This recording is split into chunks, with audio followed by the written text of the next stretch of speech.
एक चेहरे पर कई चेहरे लगा लेते हैं लोग। एक चेहरे पर कई चेहरे लगा लेते हैं लोग।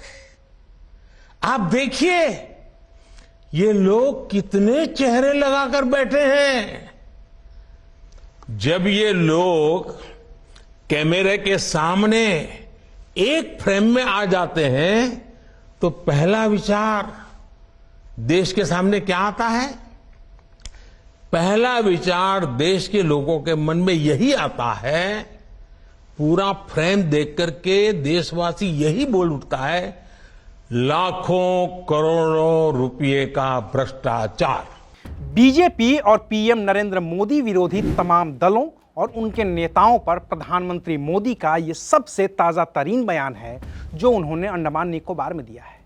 और ये बयान विपक्षी एकता की दूसरी बैठक के दूसरे दिन से ठीक पहले का है, जिसमें पीएम मोदी ने तमाम विपक्षी दलों और उनके नेताओं को भ्रष्टाचारी करार दिया है। विपक्ष के इस चेहरे को बेनकाब करने और उनके भ्रष्टाचार का खुलासा करने में प्रधानमंत्री ने सब कुछ सच सच बोला तो है, लेकिन इस सच को बोलते बोलते वो अपना ऐसा सच छुपा गए हैं जिसे अगर उनके किसी नेता ने या फिर विपक्ष ने जाहिर कर दिया तो जितने इल्जाम पीएम मोदी ने इस विपक्षी एकता पर लगाए हैं वैसे ही इल्जाम और उतने ही इल्जाम बीजेपी की अगुवाई वाले एनडीए और उसके भी नेताओं पर लग ही जाएंगे। नमस्कार, मैं हूं अविनाश और आप देख रहे हैं अनकट। महाभारत का एक प्रसंग है जिसमें पांडवों की सेना कौरवों के सबसे बड़े धनुर्धर और कौरव पांडवों के गुरु रहे द्रोणाचार्य को मारने की हर मुमकिन कोशिश कर चुकी है, लेकिन नाकाम रही है, क्योंकि द्रोणाचार्य के हाथ में जब तक हथियार हैं उन्हें कोई मार नहीं सकता था। लिहाजा कृष्ण के कहने पर युधिष्ठिर को एक सच भी बोलना था और एक झूठ भी। अब युधिष्ठिर ठहरे धर्मराज तो वो झूठ नहीं बोल सकते थे, लिहाजा उन्हें सच छिपाना था और यही हुआ। द्रोणाचार्य के पुत्र का नाम था अश्वत्थामा, लेकिन एक हाथी भी था जिसका नाम था अश्वत्थामा, तो हाथी मारा गया। युधिष्ठिर द्रोणाचार्य के पास पहुंचे, बोले अश्वत्थामा हतो नरोवा कुंजरोवा, यानी कि अश्वत्थामा मारा गया, लेकिन इंसान या हाथी। अभी युधिष्ठिर इंसान या हाथी पर सफाई देते कि उसी दौरान कृष्ण ने अपना पांचजन्य शंख इतनी जोर से बजाया कि द्रोणाचार्य को सिर्फ पहली लाइन सुनाई दी कि अश्वत्थामा हतो। उन्होंने हथियार डाल दिए और फिर धृष्टद्युम्न ने उनकी हत्या कर दी। बिना झूठ बोले एक छिपाए गए सच ने महाभारत की लड़ाई में पांडवों को विजयश्री दिला दी। यही हाल अब राजनीति में है। नरेंद्र मोदी देश के प्रधानमंत्री हैं तो वो झूठ बोल ही नहीं सकते, हाँ सच को छिपा सकते हैं। और विपक्षी एकता के तमाम लोगों को भ्रष्टाचारी कहने के दौरान पीएम मोदी ने यही किया है। उन्होंने झूठ नहीं बोला है, बस अपनी ओर से सच को छिपा लिया है और उस सच को हम आपको बताने की कोशिश करते हैं। तो पहला सच तो यही है कि विपक्षी एकता में जो करीब 26 पार्टियां हैं उनमें से अधिकांश पार्टियों और उनके नेताओं पर भ्रष्टाचार और परिवारवाद के अलावा और भी कई तरह के गंभीर आरोप हैं। वो बात चाहे गांधी परिवार के परिवारवाद की हो या फिर नेशनल हेराल्ड घोटाले में आरोप की, वो है, अब है तो है। लालू यादव की पार्टी आरजेडी पर भी परिवारवाद से लेकर भ्रष्टाचार तक के गंभीर आरोप हैं। स्टालिन की डीएमके भी परिवारवाद से अछूती नहीं है और न ही उसके नेता घोटालों से मुक्त है। समाजवादी पार्टी और अखिलेश यादव पर भी परिवारवाद के अलावा कई गंभीर आरोप हैं। न तो ममता बनर्जी की टीएमसी इससे अछूती है और न ही Shiv Sena, NCP, RLD, PDP, national conference, Jharkhand Mukti Morcha, इन सब पर परिवारवाद से लेकर भ्रष्टाचार और दूसरे तमाम तरह के आरोप हैं। आम आदमी पार्टी के 2 कद्दावर नेता तो भ्रष्टाचार के आरोप में जेल में हैं ही, बस इतना है कि आप पर परिवारवाद का आरोप नहीं है।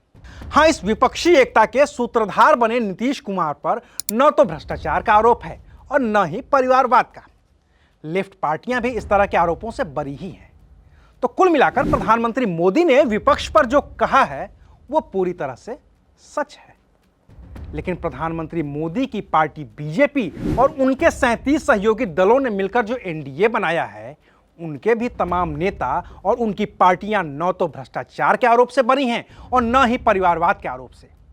अजित पवार की गुट वाली एनसीपी एनडीए का हिस्सा है। अजित पवार शरद पवार के भतीजे हैं तो परिवारवाद हुआ ही।